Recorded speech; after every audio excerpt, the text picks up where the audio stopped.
In this video, I'm going to show you how to connect Vantage to TradingView. Now, the first thing you have to do here, you want to go to TradingView.com and you want to sign into your account, or of course, create an account if you don't have one yet. And then you want to hover over Products up top and click on Supercharts. Now, when you do this over here, you will come to their supercharts and you want to click on trading panel down here at the bottom left, and it's going to kind of pull this up. So we're going to have to make it a bit bigger like this. There we go.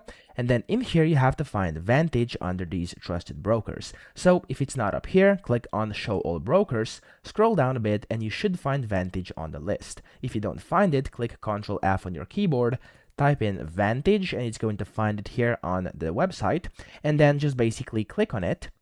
And here, click on the connect button. It's going to take you to the page where you can basically authenticate your account. There we go. Here, you want to just type in your email and then your password as well.